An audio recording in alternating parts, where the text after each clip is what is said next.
Nel, ano ang magandang balita na daladala ni Pangulong Marcos para sa bansa? Makakalapag lang na aeroplano ng Pangulo at magbibigay na siya ng kanyang arrival speech mula sa kanyang pagdalo sa 42nd ASEAN Summit. Ating pakinggan ang kanyang talumpati.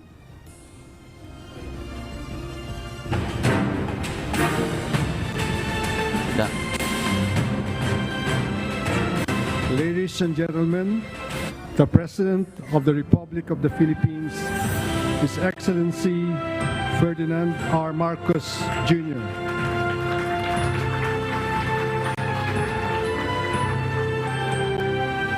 Thank you, Secretary Ben Diokno. All the members of the Cabinet who are here with us today. Coming home, accompanying us was, of course, the former President and now Majority Floor Leader, President GMA, and the Speaker of the House, Speaker Martin Romualdez, the Executive Secretary, Chief Luke, who is, and of course, our ever-present welcoming committee, Pasay City Mayor Imelda Calixto Rubiano, the AFP Chief of Staff, General Andy Centino, Major Service Commanders, the Philippine Coast Guard Commandant, Admiral Abu, and the best dressed at the one of the best dressed at the coronation of King Charles, our First Lady Lisa Marcos. Fellow workers in government, ladies and gentlemen, good afternoon.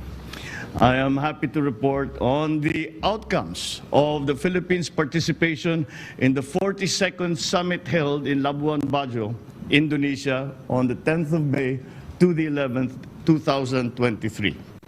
During our meeting with the ASEAN leaders, I emphasized the importance of upholding the international rules-based system which has underpinned regional security, peace, and order in our region. I expressed our commitment to the principles of free trade and the multilateral trading system, called for enhanced support for nano businesses, MSMEs, and their integration into the global economy. We continue to work towards long-term food and energy security and to address the impacts of climate change, amongst other things. The Philippines expressed support for the community-building efforts of ASEAN, including the strengthening of ASEAN's institutions.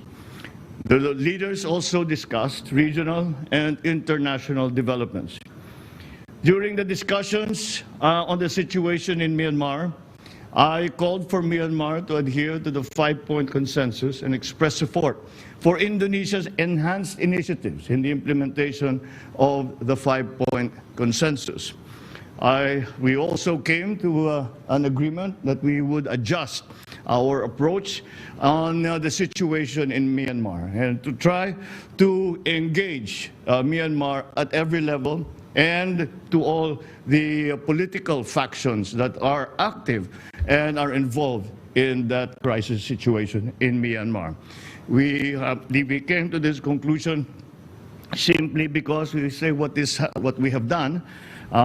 We have laid out the 5 points of consensus and we put it forward to Myanmar.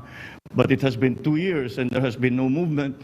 And we decided we must try, we must do it another way.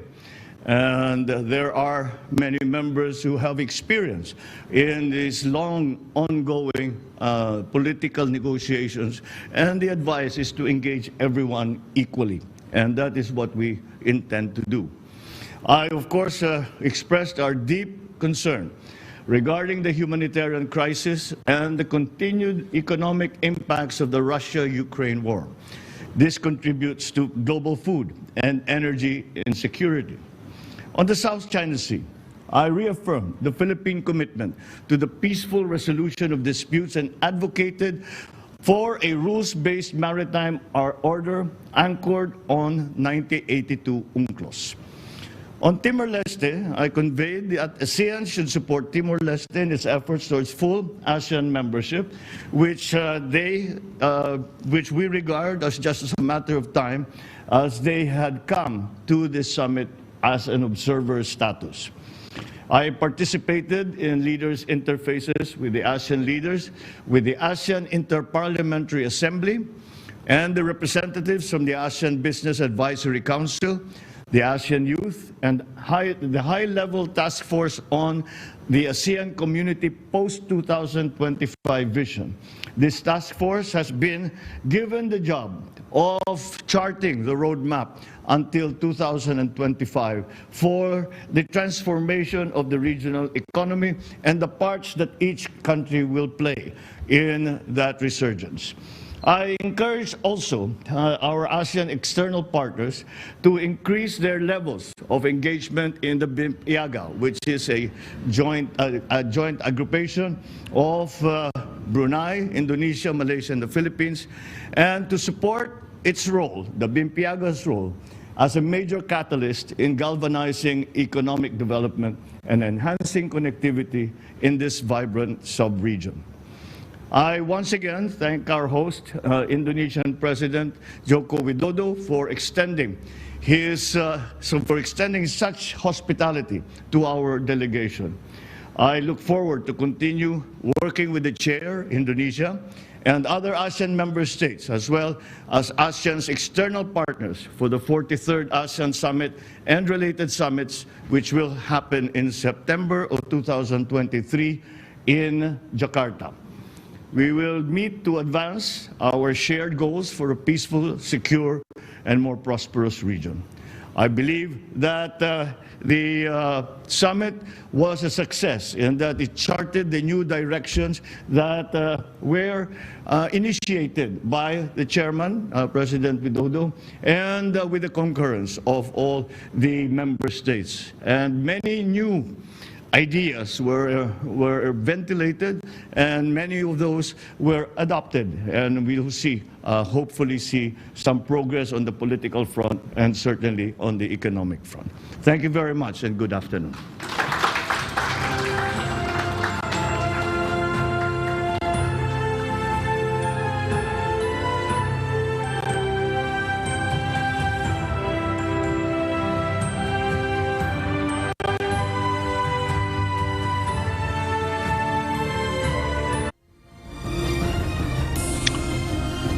June, yan yung naging talumpati ni Pangulong Ferdinand Marcos Jr. matapos ang kanyang pagdalo sa 42nd ASEAN Summit, kung saan sinabi niya na binigyan diin niya dito sa ASEAN Summit yung kahalagahan ng rules-based approach sa rehiyon, at isinulong niya itong ukol sa food security, yung multilateral trade ng rehiyon, at kabilang din sa kanyang mga isinulong itong food security, pagtalakay sa epekto ng climate change. At gayon din naging bahagi din ng kanyang talumpati yung sinabi nga niya na umapila siya sa Myanmar na sumunod dito sa 5-point consensus. At ukol naman dito sa South China Sea issue ay nagpapatuloy yung commitment ng Pilipinas para sa mapayapang resolusyon sa anumang maritime dispute dito, at nag-a-advocate ng Pilipinas para sa maritime rules-based approach. At nagpahayag din ang Pilipinas ng pag-aalala dito sa Russia-Ukraine war. At yung pa sa Pangulo ay sinusuportahan niya itong ASEAN membership ng Timor-Leste, kung saan sa kauna-unahang pagkakataon ay dumalo dito sa ASEAN Summit sa Indonesia bilang observer status.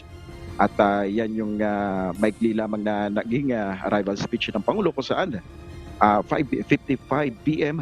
yung paglapag ng eroplano ng Pangulo dito sa Villamor Air Base, at sinalubong siya ni Vice President Sara Duterte at ilang mga miyembro ng gabinete. At yan muna ang ating update. Balik sa iyo, June. Nel, ano naman ang magiging unang itinerary ni Pangulong Marcos bukas? Balik trabaho na naman siya dito sa ating bansa, sa loob ng bansa. Sa ngayon ay inaabangan pa natin yung mga ilalabas na schedule ng Pangulo para bukas. Yun, pero for sure, kapag mga regular days naman ay may mga sectoral meeting siya na tinatawag, may mga pagpupulong na pinatatawag ang Pangulo, kaugnay nga dito sa mga pagresolba pa dito sa mga problema na kinakaharap ng bansa, Jun. Ari bang matalakay na yung actually hindi reshuffle ang mangyayari, Nel, yung sinabi ni Pangulong Marcos kahapon di ba? Doon sa gabinete, hindi reshuffle. Tama ba ang pagkakaindi natin doon, Nel? Hindi talagang tatangka, parang gano'n no? Ang termino niya ay reorganization. Actually nga, early this morning, ay nag-aabang tayo ng update. Baka nga anumang oras o minuto ay maglabas ng mga pangalan ng mga appointment ang Malacanang na hindi natin dahil tapos na ang appointment ban. At sa mga susunod na araw, yan yung mga aabangan natin dahil yan nga yung kinumpirma ng Pangulo mismo sa media interview sa kanya na magkakaroon talaga ng reorganization. Pero yung mga pangalan na natanong mismo natin personal yan kay Pangulo na baka may mga pangalan na siya, sabi nga niya, hindi mo na niya ilalabas. Mas maganda hintayin natin yung mga talagang appointment na. So for sure, magkakaroon talaga ng reorganization, June. Sige, Nel, bantayan muna. Baka biglang sabihin na ngayon, baka may announcement na. Maraming salamat, Nel Maribuhok.